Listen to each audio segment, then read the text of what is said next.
Midlands with a few rumbles of thunder. The far north of Wales could escape with some brighter moments. For many in northwestern England, though, it should be a dry start. However, parts of Cumbria could see a few showers. Some bright spells will develop, but on the whole, skies will be rather hazy.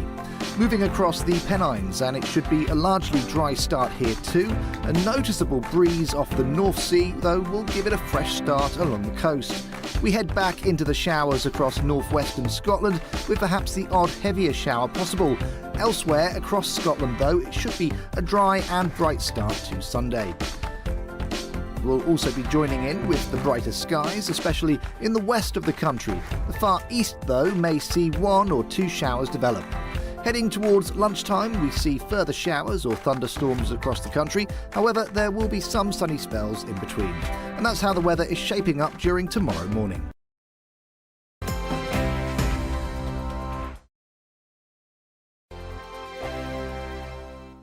Every morning from 6 o'clock, we'll wake you up with GB News Breakfast with all the stories you didn't know from the night before. So whether it's serious news, entertainment, or your own views from all over our great nation, we're here to kick off your day with a smile. The national media should be reflecting and reporting what's happening here. You will notice the northwestern accents.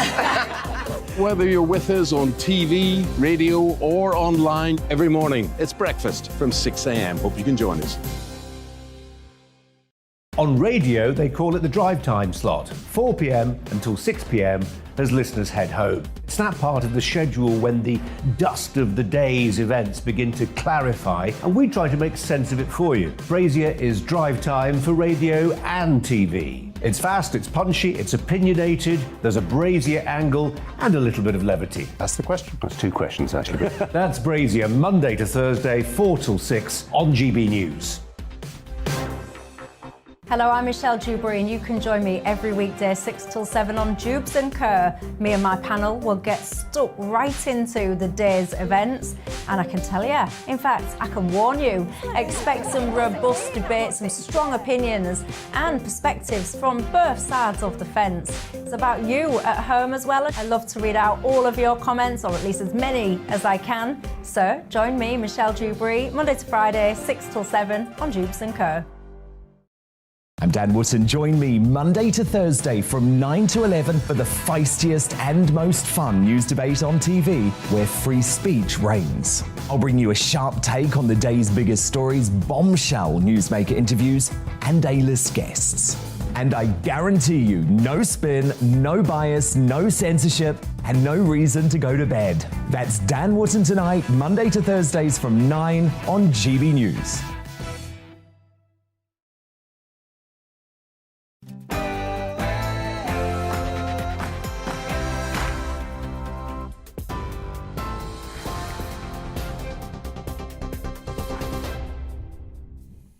Good evening. The top stories from the GB newsroom. Sinn Féin's president is accusing the Prime Minister of using Northern Ireland and the Irish Republic as a negotiating tactic with the European Union.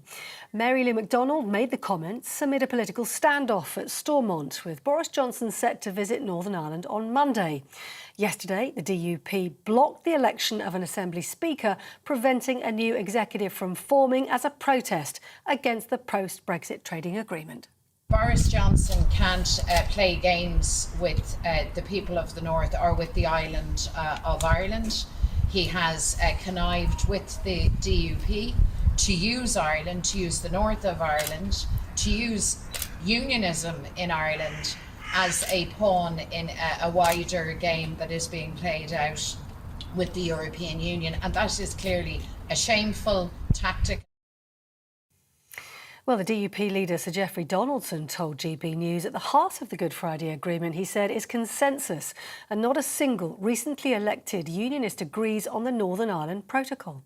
It is harming our economy, it is undermining political stability, it actually contravenes the Belfast or Good Friday Agreement, because at the heart of that agreement is there shall be no change to the constitutional status of Northern Ireland without the consent of its people, and yet there has been no consent given for this protocol. Finland's Foreign Minister Pekka Haavisto is meeting his Turkish counterpart to discuss the country's plan to join NATO. It follows talks between the presidents of Finland and Russia. President Sauli Niinisto saying the phone conversation was direct and without aggravation. The Kremlin saying President Putin told Finland abandoning its neutrality and joining NATO would be a mistake. Pekka Haavisto says Finland makes its own decisions, but communication with Russia is essential. We have 1,300 kilometer common border with Russia. The border is peaceful and we want to maintain that border peaceful. It's very important that we communicate with our neighbor. We don't ask any permission for our political steps, but we communicate. Meanwhile, Russian troops have been forced to retreat from some areas of Kharkiv as Ukraine's counter-offensive continues. The region's governor said troops have made ground near the Russian-held town of Izium, where Moscow's forces have been trying to fight their way south. It's been described as Ukraine's fastest advance since Russian troops pulled away from Kyiv.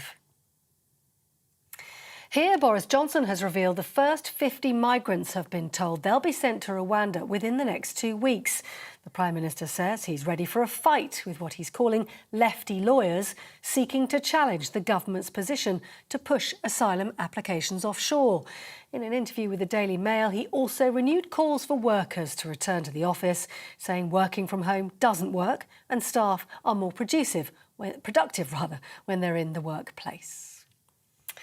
And in the FA Cup final just finished, Liverpool has beaten Chelsea 6-5 on dramatic sudden death penalties after extra time ended at 0-0. Substitute Kostas Tsimikas scored the winning penalty after Chelsea's captain hit the post. And the win means Liverpool will remain on course for an unprecedented quadruple of trophies. They sit 3 points behind Man City in the Premier League race with 2 games on the go. You're watching GB News on TV, online and on radio via GAB+. We'll have more news at the top of the next hour. See you then.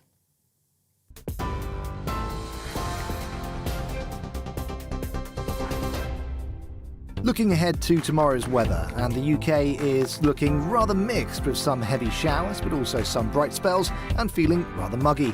Here's the details. Zooming down to the southwest, and the majority of the overnight showers and thunderstorms should have cleared here, leaving a largely dry start with some sunny spells developing.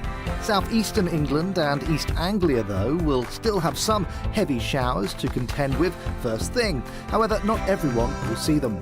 Showers also affecting Wales and the Midlands, with a few rumbles of thunder. The far north of Wales could escape with some brighter moments. For many in northwestern England, though, it should be a dry start. However, parts of Cumbria could see a few showers. Some bright spells will develop, but on the whole, skies will be rather hazy. Moving across the Pennines, and it should be a largely dry start here too. A noticeable breeze off the North Sea, though, will give it a fresh start along the coast. We head back into the showers across northwestern Scotland, with perhaps the odd heavier shower possible. Elsewhere across Scotland, though, it should be a dry and bright start to Sunday. We'll also be joining in with the brighter skies, especially in the west of the country. The far east, though, may see 1 or 2 showers develop. Heading towards lunchtime, we see further showers or thunderstorms across the country. However, there will be some sunny spells in between. And that's how the weather is shaping up during tomorrow morning.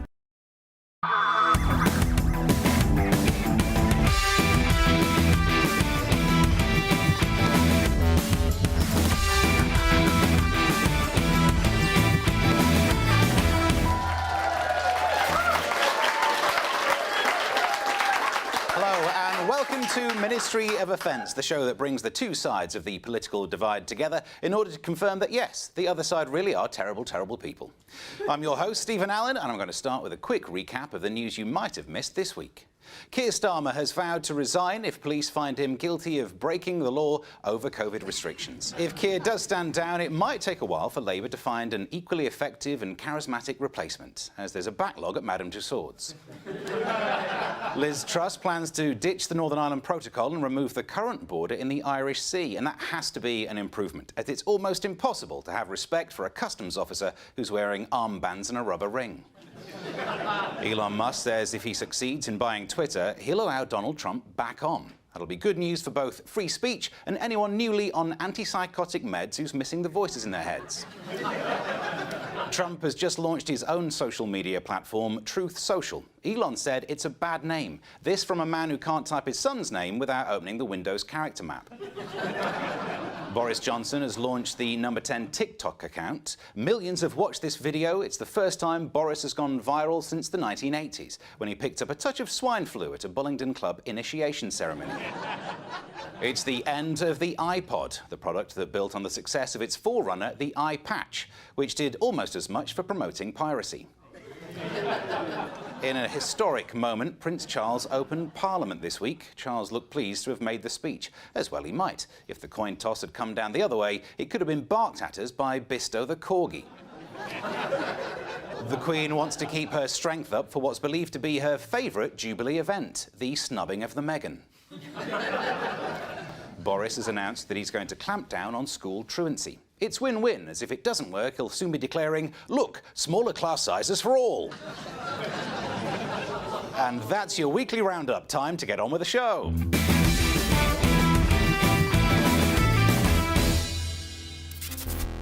Of course, no panel show is complete without panellists, so let's meet our teams. The team captain for the right is making his debut on GB News. Joking, he makes more appearances across the channel than the logo. It's Leo Kearse.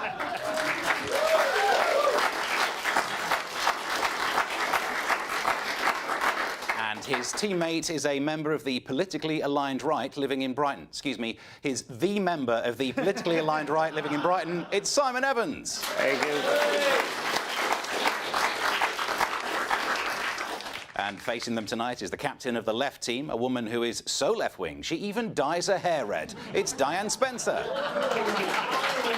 That's not true.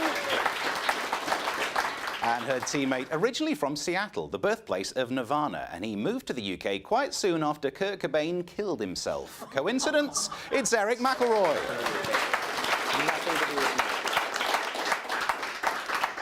So here at Ministry of Offence, we ask our teams to tell us which minister they would like to be. So, Leo, I'm going to start with you and your team. What are you the minister of? This week I'm the Minister of Cancel Culture. So the left have been complaining about cancel culture because this left-wing progressive theatre show, it was a live naked sex show for 5-year-olds, was cancelled for obvious reasons. You can't do a live naked sex show for 5-year-olds. Wait until they're 6. Have some standards. I mean, it's put on by people who announce their pronouns everywhere they go, although I should imagine those pronouns are mostly now, then, now, then. And Simon, what are you the minister of? A Chancellor of the Exchequer. It's a bit like a Chancellor of the Exchequer, but a bit more word, a bit more way. You know what I mean? Little bit less sound, bit less credential, bit less possibly, you know, not quite done the maths, not done all the homework, taking a bit of a chance with things, but hoping he'll get away with it. I quite like the idea of a Chancellor of the Exchequer. The kind of guy who maybe would try and get away with his missus not paying all the tax that maybe she could. Yeah, exactly. Yeah, bit of a Chancellor. Yeah, exactly. Then over to this team, Diane. What are you the minister of? I am the Minister for Royal Replacements. We thought that Prince Charles did such a fantastic job standing in for the Queen. I think that we should make, replacements available for all the social affairs, but you have to get things that are equal, do you know what I mean? So if you want Kate and Wills, you could also have Ant and Dec. If you want Sophie and Edward, then you could also have Katie Price and whoever she's with at the moment. If you happen to want Prince Andrew, well, we've got a very lovely, non-threatening, genderless pot plant. And Eric? I'm the Minister of Gates. So it's an old ministry that was started in 1972. You may remember our original work, which was Watergate, of course. I think my favourite still, other than the modern ones, has got to be Piggate. If you remember that, when good old David Cameron and had that incident with the pig head. It was controversial whether to call it Piggate or not. We were going to call it Oinkgate originally, because that's the sound that David made at the time. But Piggate is the official title, so don't use the other one. But I do want to say that we are not responsible for Beergate. That has nothing to do with us. That is all Keir Starmer on his own. He basically saw all the attention that Boris was getting for Partygate, and he's like, hey, I'm a fun guy too, you know? Well, that's the introductions out of the way. I think it's high time we got this show on the road. So it's time for our first round, which is Clickbait. Yes, our first round is Clickbait, where we give each of our guests a news story and task them to come up with a headline. In true tabloid style, these headlines need to be punny, funny, or downright sensational. Basically anything that's going to draw you in as clickbait. Let's start with the left this week. Diane, I'm coming to you with this story. A mine-sniffing dog, credited with detecting more than 200 explosives in the Ukraine war, has been recognised for his bravery. Ukrainian President Zelensky presented Patron the Jack Russell with a medal and described him as a wonderful little sapper, meaning a military engineer. What can you do with that? Well, let's be honest for a start. I don't think the dog really knows what it's doing. It knows that if it detects the explosive, it gets the squeaky toy in his owner's pocket. He doesn't. I think if the dog understood what explosives do to soft tissue, it may be less inclined to do his job. But let's still praise the little fellow. So how about dog gets medal but would rather have biscuit? Or perhaps, I do like the word sapper. How about Ukrainian yapper, wonderful little sapper? Yeah, that's quite nice. Oh, thank you. Nation gives dog a round of applause.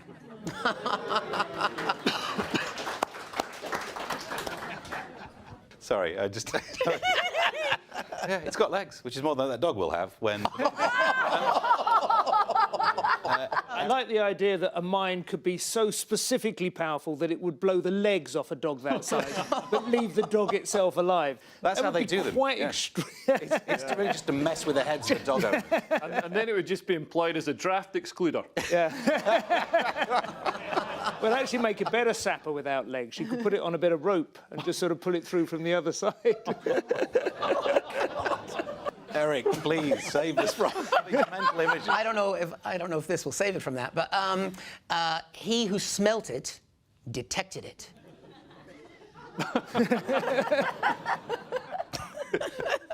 That's all I got. Okay. I'm glad we came back over now. Yeah. I'll be agree with you. This team, any ideas? My dog's got no nose. It was blown off by a Russian landmine. How about win a lot of medals? Yeah. Yeah, you see. Yeah, the slow burn, but he got there. How about terrier sniffs out terrorists? Right, let's move on with the next one. Let's go to the blue team with this. Here's Leo's story. It's been revealed that Boris Johnson had food poisoning before being grilled about the government's response to the cost of living crisis in an interview last week. Aides claimed that Mr Johnson had just finished throwing up before going on screen, and a distress signal had been arranged with presenter Susanna Reid in case he needed to make a hasty exit. Any ideas for that? Is it, for the first time in history, BJ gets gag reflex instead of women?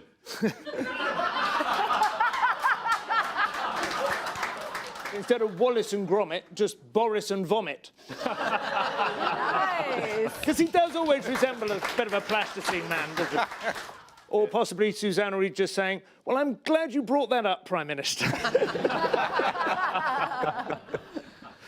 Because he'd just been to Ukraine for a walkabout, so I'd be worried about poisoning. If I had any symptoms, you know, vomiting or anything. So how about Novichok shock after Eastern Bloc walk?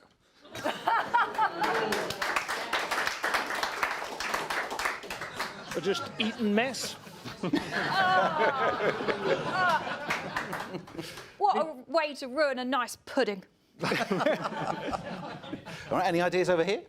Boris nearly gets Vomexit done. Hurling hypocrite regurgitates bile at journalist. Yeah, Tory scum. Well, let's head back to the left. Eric, here's your story. A new app to identify mysterious cheeses has hit the market. Shizam was inspired by the popular music-finding app Shizam. It compares users' snaps against its database of 9,000 images and looks to identify key features, including the size and shape of mould. Shizam is currently only available in France, and it's unclear when or if it will roll out to the cheese lovers worldwide. Eric, any thoughts? I mean, it's the most French app ever. I mean, I would imagine whenever you use it, you have to shrug and go, at the same time. The fact that it's only available in France seems a bit strange to me because, I mean, why would the French even need to use it? Because they must know their cheeses. I mean, we wouldn't really need it in England, would we? I mean, you would take your cheese, you take your app, and you'd look at it and go, oh, cheddar.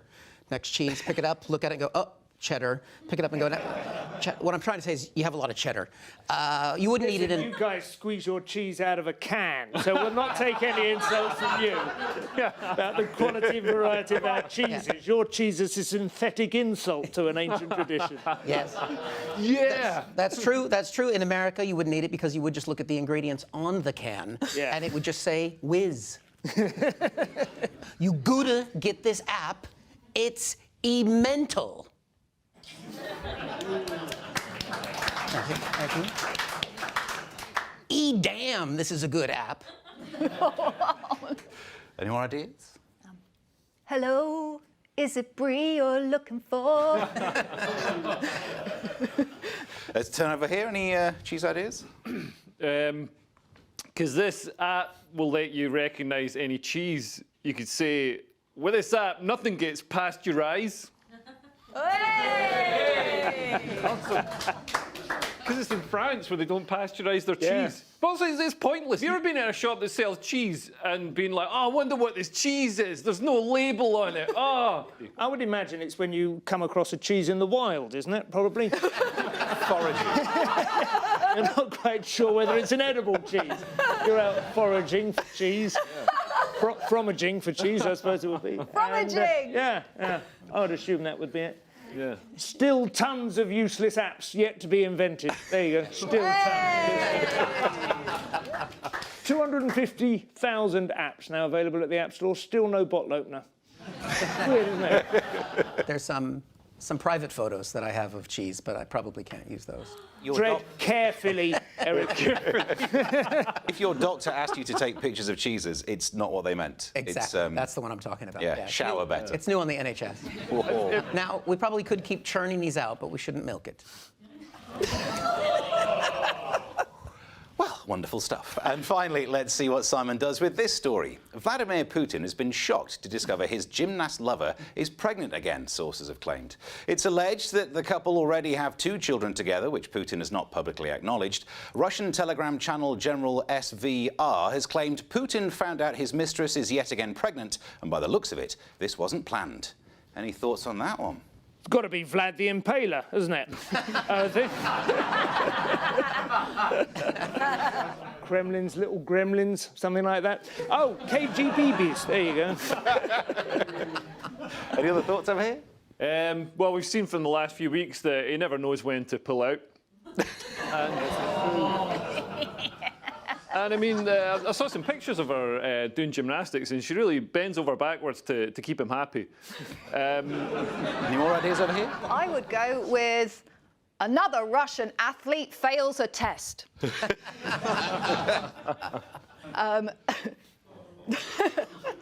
Putin desperate for more troops, making them from scratch. Thank you. Well, excellent. All great work, but there can only be one winner, and the winner of that round is the blue team. Typical. Now it's time for a break. We'll be right back after this.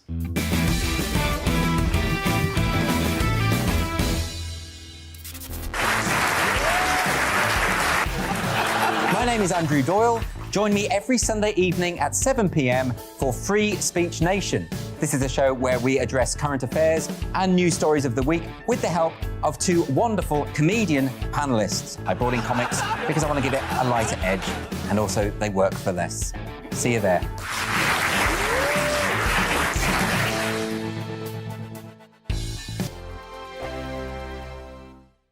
Every morning from 6 o'clock, we'll wake you up with GB News Breakfast with all the stories you didn't know from the night before. So whether it's serious news, entertainment, or your own views from all over our great nation, we're here to kick off your day with a smile. The national media should be reflecting and reporting what's happening here. You will notice the northwestern accents. Whether you're with us on TV, radio, or online, every morning, it's breakfast from 6 a.m. Hope you can join us. On radio, they call it the drive time slot, 4 p.m. until 6 p.m. as listeners head home. It's that part of the schedule when the dust of the day's events begin to clarify, and we try to make sense of it for you. Brazier is drive time for radio and TV. It's fast, it's punchy, it's opinionated, there's a Brazier angle and a little bit of levity. That's the question. That's two questions, actually. That's Brazier, Monday to Thursday, 4 till 6 on GB News. Hello, I'm Michelle Dewberry, and you can join me every weekday 6 till 7 on Jubes and Kerr. Me and my panel will get stuck right into the day's events, and I can tell you, in fact, I can warn you, expect some robust debates, some strong opinions and perspectives from both sides of the fence. It's about you at home as well. I love to read out all of your comments, or at least as many as I can. So join me, Michelle Dewberry, Monday to Friday, 6 till 7 on Jubes and Kerr. I'm Dan Wootton. Join me Monday to Thursday from 9 to 11 for the feistiest and most fun news debate on TV, where free speech reigns. I'll bring you a sharp take on the day's biggest stories, bombshell newsmaker interviews, and A-list guests. And I guarantee you, no spin, no bias, no censorship, and no reason to go to bed. That's Dan Wootton tonight, Monday to Thursdays from 9 on GB News.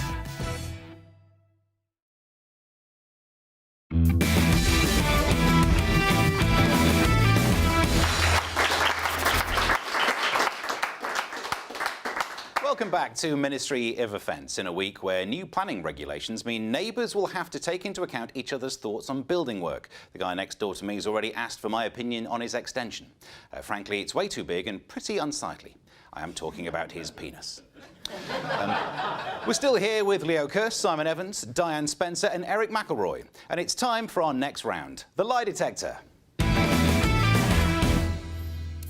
Our teams are shown some newspaper stories from this week, and they must decide which parts of each story are true and which parts are false. The round's head-to-head, so it's fingers on buzzers. Can you spot the lies in the first story?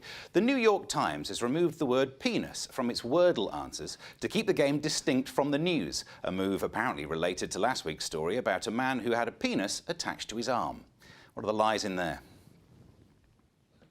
No lies, just buying every word of it. Brilliant. Is that me? Well, it's true that it is something with Wordle and removing the word, but it wasn't that the penis was attached to an arm. It's that an arm was attached to a penis. Yes, which is quite handy. Imagine the juggling you could do. How big does your penis have to be that it can hold an arm? I'm glad you asked. So is this somebody whose arm fell off due to necrosis or something, and to give it a blood supply, they grafted it onto his penis? That's correct. So you'd have to encourage the blood to flow to the penis, you'd have to be in a constant state of arousal, which is probably hard to do when you're looking at a necrotic arm. I don't think it was the word penis. I think it was the word cervix, because a lot of people seem confused about what they are. Unfortunately, the word cervix has 6 letters, which is the one thing I do know about Wordle, which is that you can't have... I thought you were going to say the one thing you know about a cervix. Yeah, the one thing I do know about a cervix. Also contains the Roman for 6 in there as a clue as well, but it's unfortunately... Did you touch it? What, the cervix? No, the Roman numeral for 6. Yeah. You're like, what's this? And she's like, it's the Roman numeral for 6. The VI spot. Yeah. It's a... I know you meant to mouth out the shapes of the alphabet, but back in the olden days, they just did numbers. Yeah. Aye. That's hence aye. Oh, I think I'm in here. Anyone else ideas?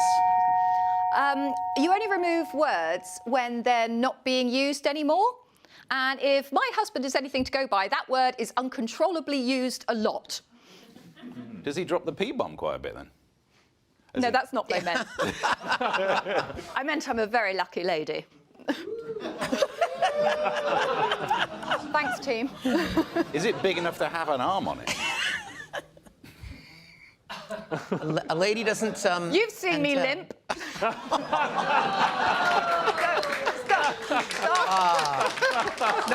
No. I know her husband, and that's true. Sorry.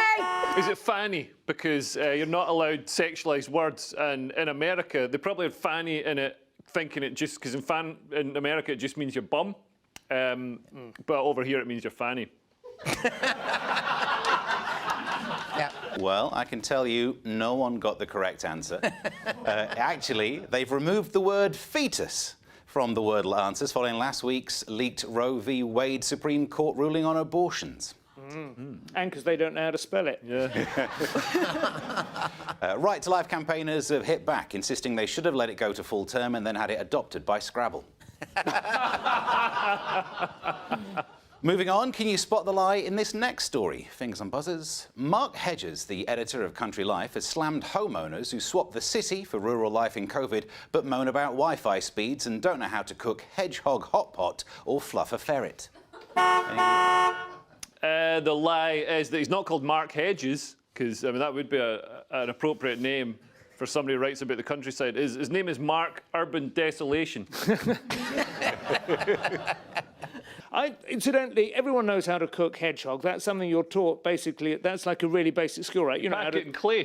Pack it in clay, exactly. And then you put it in the oven, Well, this is now a cookery show. Yeah, you pack it in clay. You don't even. It's actually a great food because you don't need to gut it. Apparently, the guts just shrivel up inside it, and you put it in the middle of the fire. Once it's done, you crack it open, and there it is. You eat it like an avocado. You just scoop out the soft inside. It's lovely, and all the prickles stay on in the clay. Yeah. How bad were the olden days? Yeah.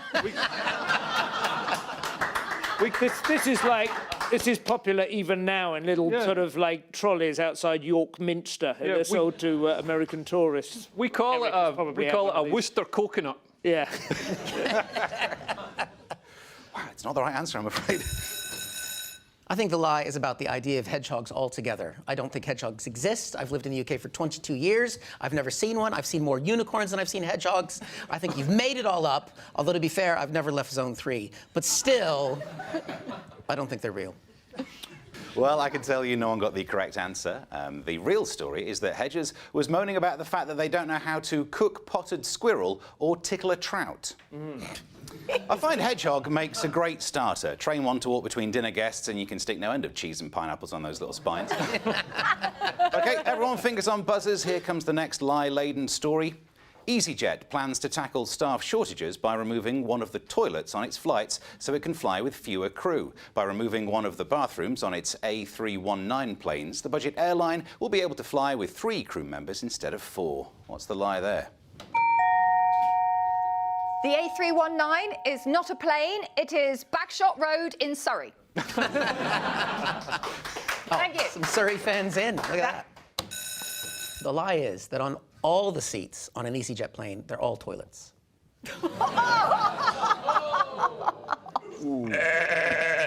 I think the story's correct, but the headline originally just read Pissy Jet. You know, on EasyJet, you've got to pay more to sit together. Well, they've realised that the sort of people who fly on EasyJet would actually rather sit apart. So now they're changing it. They're changing it so you pay more to sit apart. You can stick your mother-in-law down the other end of the aircraft. Lock her in the lavatory. Yeah. They don't have them anymore.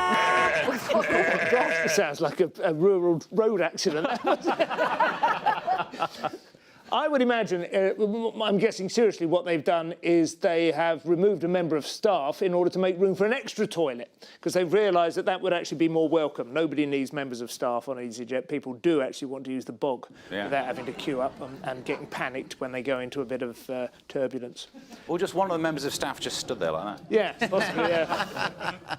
They've removed a row of seats. I saw that. That's the real answer. I saw it in the news.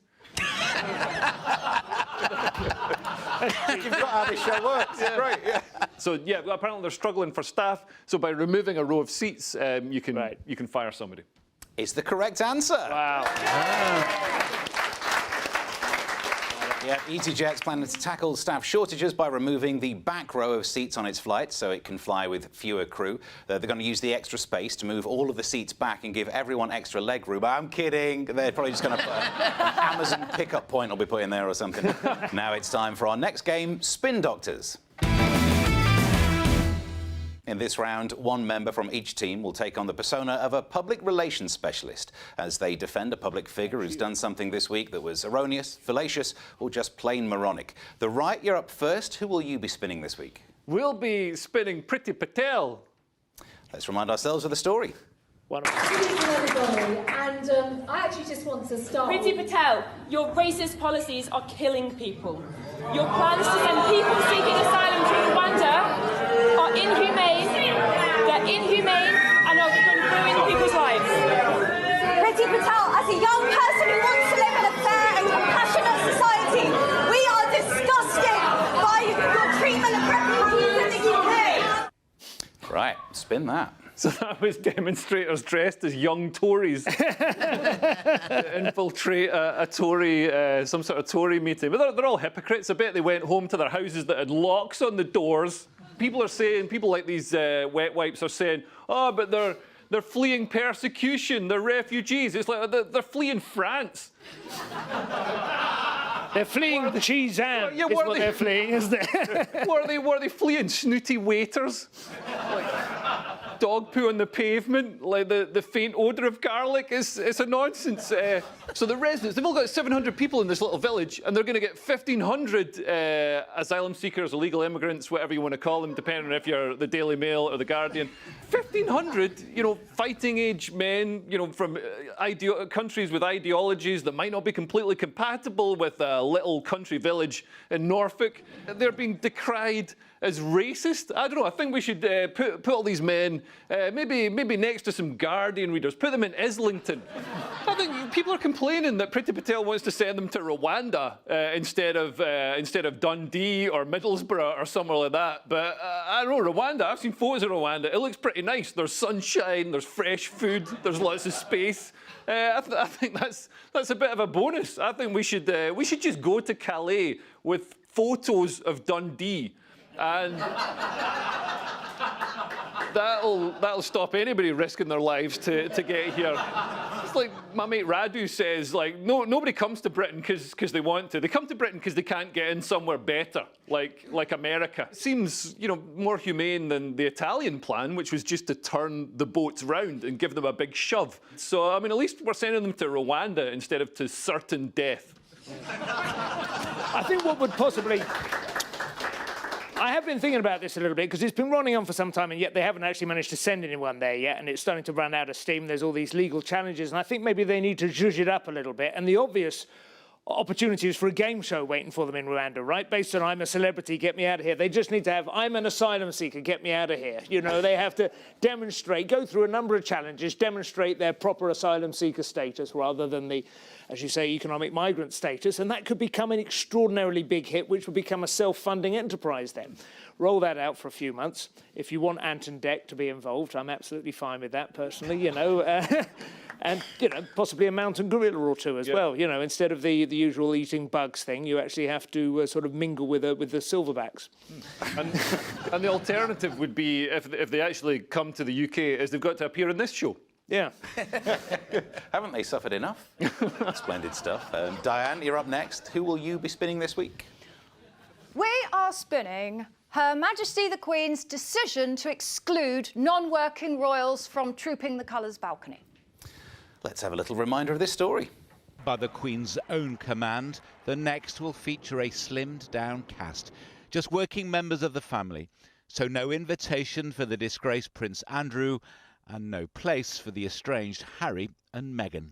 I don't see this as an exclusion. I see this as a very, very pointed move that the celebrations are all about the Queen and the focus must be entirely on the Queen and basically nobody else. So no distractions needed on the balcony? So no distractions needed on the balcony. Off you go.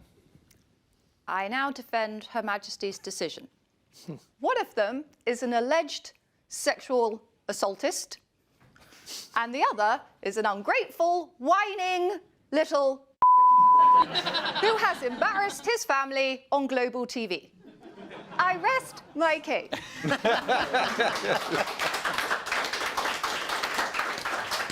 For legal reasons, which one's which? Don't say, actually. Dr. Safety. No, I mean, this is not pushing away or pushing back by the Queen. This is not a grudge match or anything like that. This is a health and safety issue. On that balcony, there's going to be lots of people, some of whom are going to be under 16 years of age, and not everyone has passed their recent CRB check. Meghan actually is not feeling bad about this at all. She did not want to be there because she doesn't want to be around any alleged royal, sex offenders. She'd rather be in Hollywood around alleged Hollywood sex offenders. That's where she feels most comfortable. Prince Andrew can't go anyway because he's going to be at the Pizza Express in Worthing.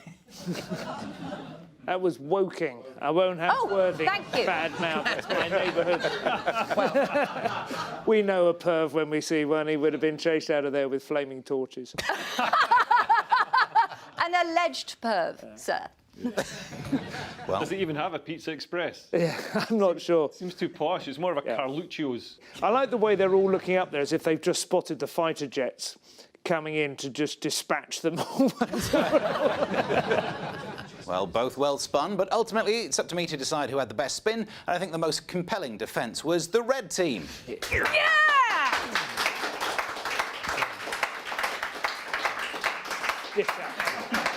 It's time for a break. Your chance to go to the toilet and perhaps refill your glass, although for heaven's sake, not at the same time. We'll be right back after this.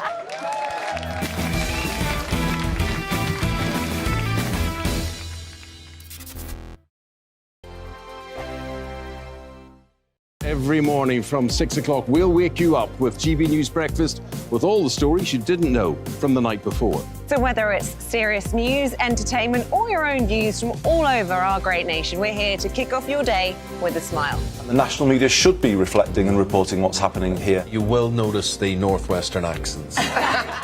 Whether you're with us on TV, radio, or online, every morning, it's breakfast from 6 a.m. Hope you can join us. On radio, they call it the drive time slot, 4 p.m. until 6 p.m. as listeners head home. It's that part of the schedule when the dust of the day's events begin to clarify, and we try to make sense of it for you. Brazier is drive time for radio and TV. It's fast, it's punchy, it's opinionated, there's a Brazier angle and a little bit of levity. That's the question. That's two questions, actually. That's Brazier, Monday to Thursday, 4 till 6 on GB News.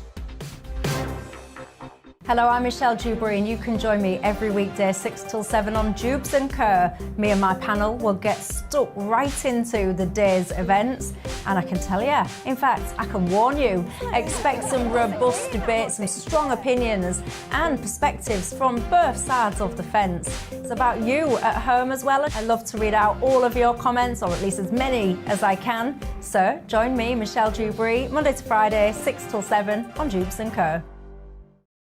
I'm Dan Wootton. Join me Monday to Thursday from 9 to 11 for the feistiest and most fun news debate on TV, where free speech reigns. I'll bring you a sharp take on the day's biggest stories, bombshell newsmaker interviews, and A-list guests. And I guarantee you, no spin, no bias, no censorship, and no reason to go to bed. That's Dan Wootton tonight, Monday to Thursdays from 9 on GB News.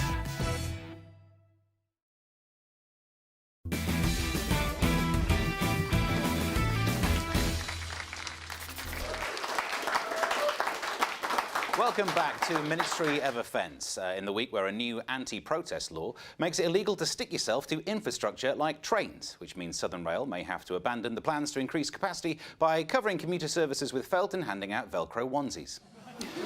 We're still here with Leo Kearse, Simon Evans, Diane Spencer and Eric McElroy, and it's time for our next round, Anti-Social Media.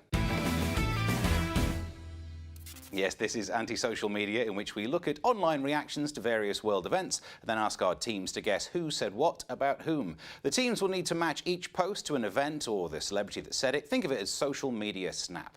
OK, Diane and Eric, over to you. Yours are all written about someone.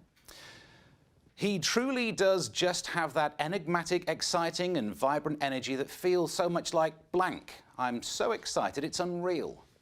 Any early thoughts? He does have that enigmatic, exciting and vibrant energy that feels so much like Jacob Rees-Mogg in drag. Here's your next one. He's older than blank was and the same age as blank when he took the role. The older demographic isn't worried about the age of blank. If it's the older demographic, it's got to be a gardening show, isn't it? I'd have thought. He's older than Titchmarsh was and the same age as Percy Thrower when he took the role. Now we're going back about it. Let's see if this final one helps.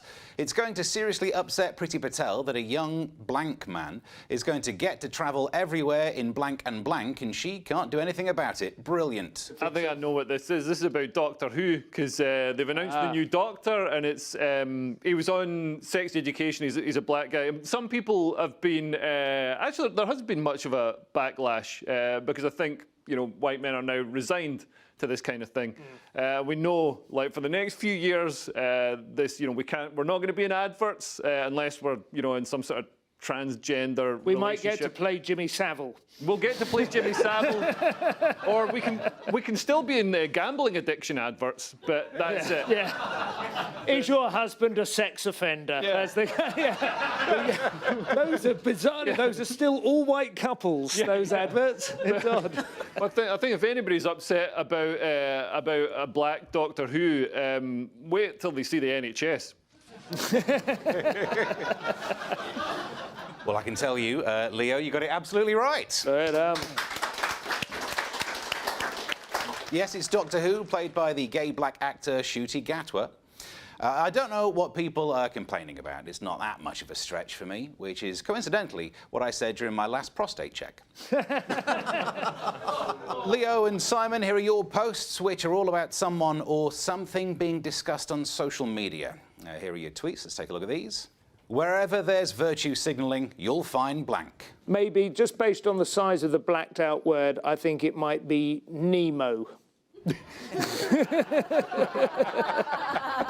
OK, let's see if the next one helps. Hope blank wasn't cutting about trying to look cool, clicking his fingers like the Fonz. We know what happens when blank clicks his fingers. I know what this is. It's about Bono, because Bono, when he's on stage doing his music with U2, he used to do this thing, because it's not enough to just listen to some music now, you've got to have a lecture about poverty. So he clicks his finger and he says, every time I snap my fingers, a child in Africa dies. So somebody in the audience, he was playing in Dublin or Glasgow, I think it was, and somebody in the audience shouted, well, stop clicking your fingers!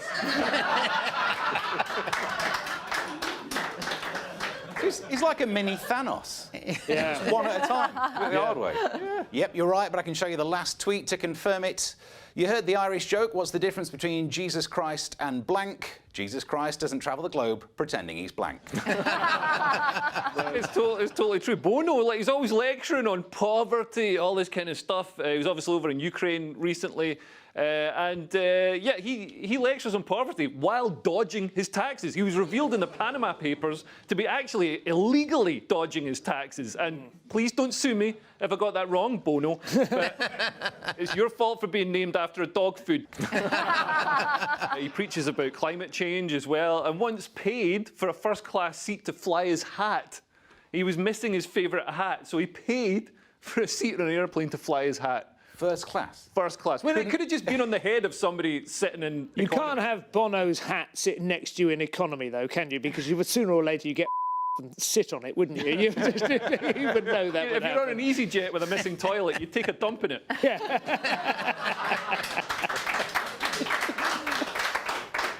Yep, it's Bono, and the tweets are in response to news that he'd visited war-torn Ukraine. We should be kind to Bono, though, as apparently he's struggling with his mental health. I heard that the last time you two were on stage, he was pretty close to the edge.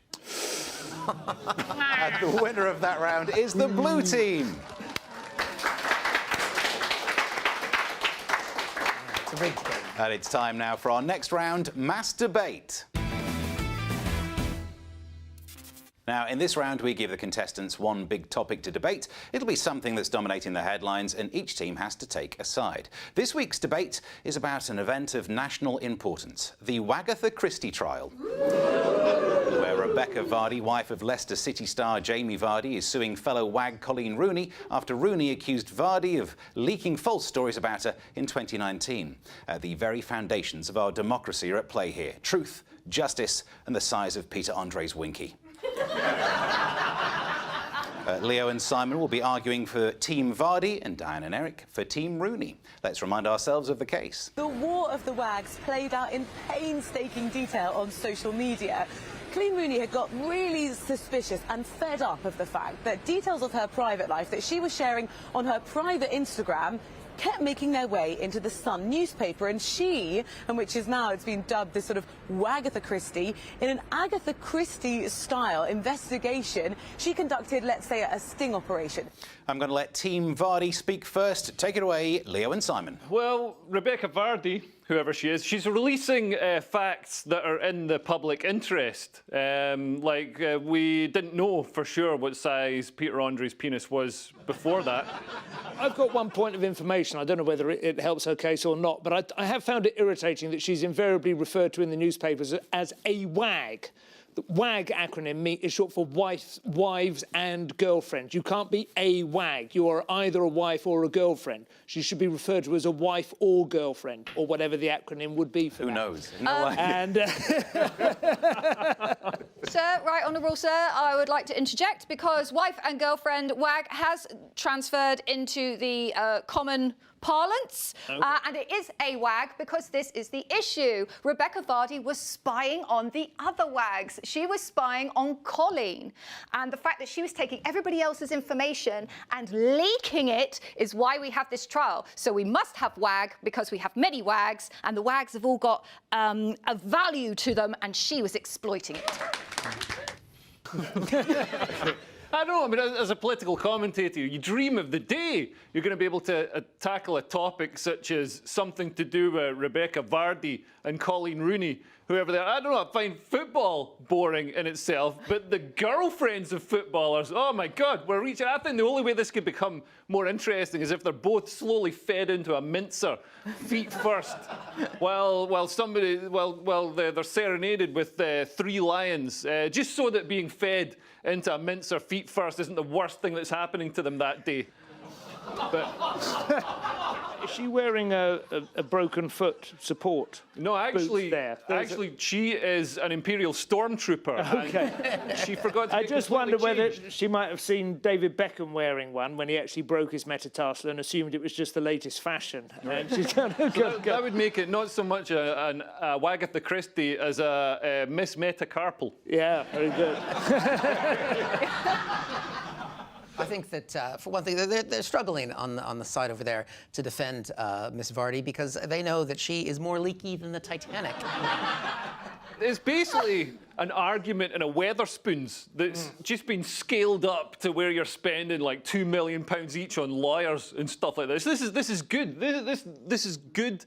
A good example of why the Tory policy of keeping working class people poor is a good one.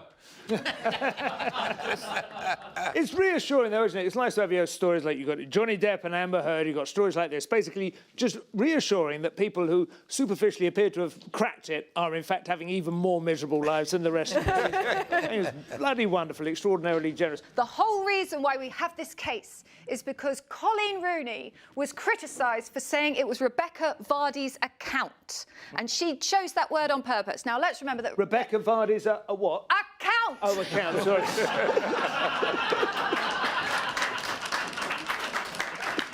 Rebecca Vardy has lost so much important evidence. The second it's being requested into court, she loses it. Like they asked to look at the phone, it fell into the sea. Suddenly the laptop broke. Suddenly they lost all the passwords. We haven't had this much evidence destroyed since they started burning all the cheese and wine receipts after Partygate. I mean, ultimately, these are Colleen's stories to sell to the Sun herself. I just thought it was nice to see Wayne Rooney. I haven't seen Wayne Rooney in ages, and he seems to have turned into a Bulgarian weightlifter. It's hilarious. He's not a footballer anymore. He's now a manager of a chip shop. By the looks of it. And yeah, I think if that's Wagatha Christie, then he is Magnum pork pie. Now it's time for our final round, the Quickfire QA. In our final round, I'll be asking rapid-fire questions based on all the news this week. Our teams will have to buzz in and be the fastest to answer to gain the points. So, fingers on buzzers. Question 1. According to lip-reading experts, what did Boris Johnson refer to himself as during the opening of Parliament? I think you should get a point for that. Any other ideas? Big Willie Bojo. Who's the big dog? I'm the big dog. Because he wouldn't say who's the daddy, because he's sick of that question.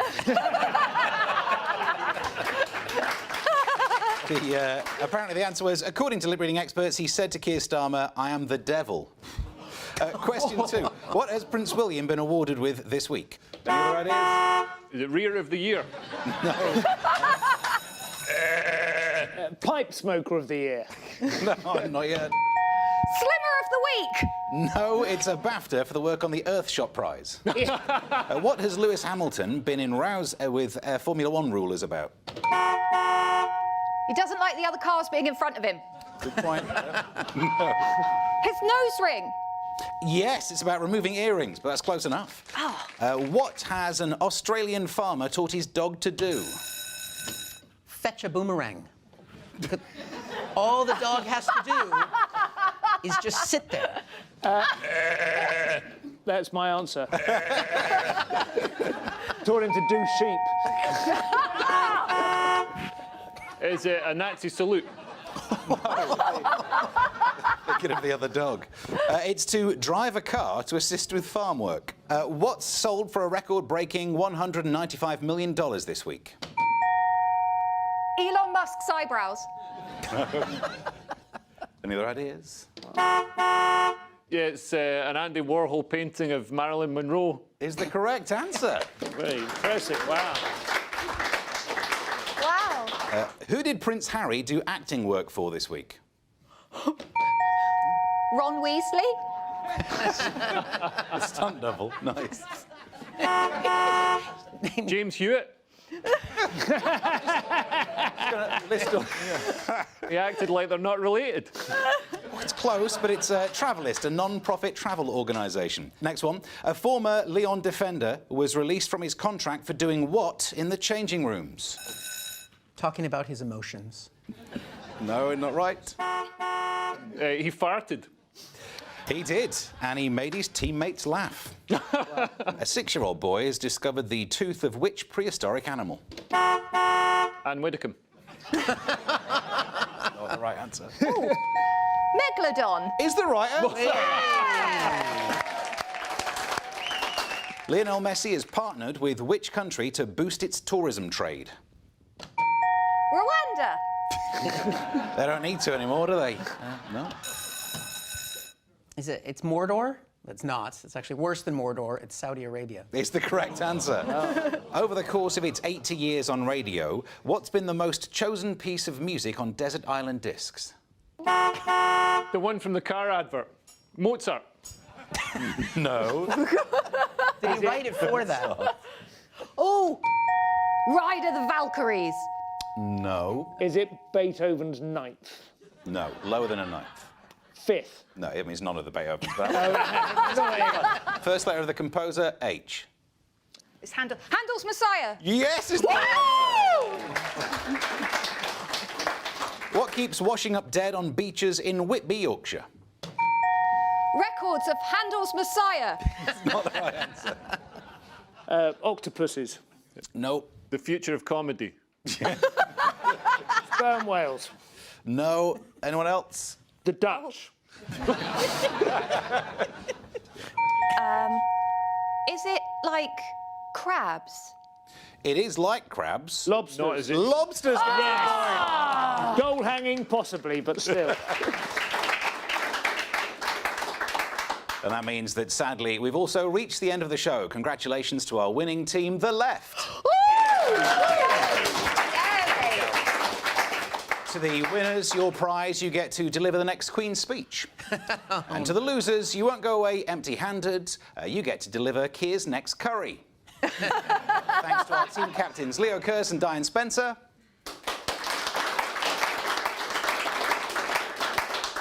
And to our guests this week, Simon Evans and Eric McElroy.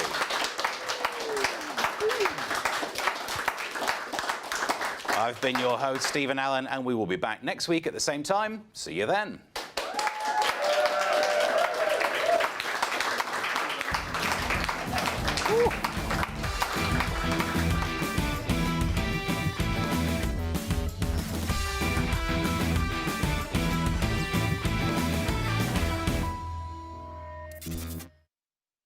Looking ahead to tomorrow's weather, and the UK is looking rather mixed with some heavy showers, but also some bright spells and feeling rather muggy.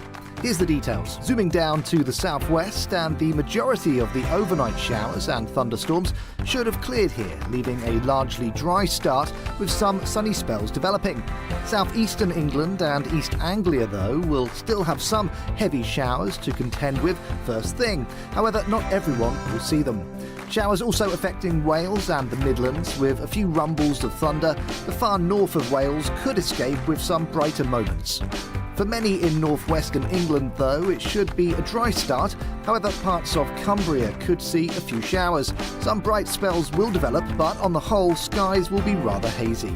Moving across the Pennines, and it should be a largely dry start here too. A noticeable breeze off the North Sea, though, will give it a fresh start along the coast. We head back into the showers across northwestern Scotland, with perhaps the odd heavier shower possible. Elsewhere across Scotland, though, it should be a dry and bright start to Sunday. We'll also be joining in with the brighter skies, especially in the west of the country. The far east, though, may see 1 or 2 showers develop. Heading towards lunchtime, we see further showers or thunderstorms across the country. However, there will be some sunny spells in between. And that's how the weather is shaping up during tomorrow morning. Every morning from 6 o'clock, we'll wake you up with GB News Breakfast with all the stories you didn't know from the night before. So whether it's serious news, entertainment, or your own views from all over our great nation, we're here to kick off your day with a smile. And the national media should be reflecting and reporting what's happening here. You will notice the northwestern accents.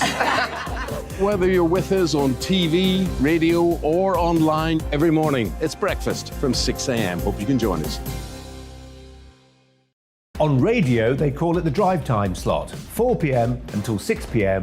as listeners head home. It's that part of the schedule when the dust of the day's events begin to clarify, and we try to make sense of it for you. Brazier is drive time for radio and TV. It's fast, it's punchy, it's opinionated, there's a Brazier angle, and a little bit of levity. That's the question. That's 2 questions, actually. That's Brazier, Monday to Thursday, 4 till 6 on GB News.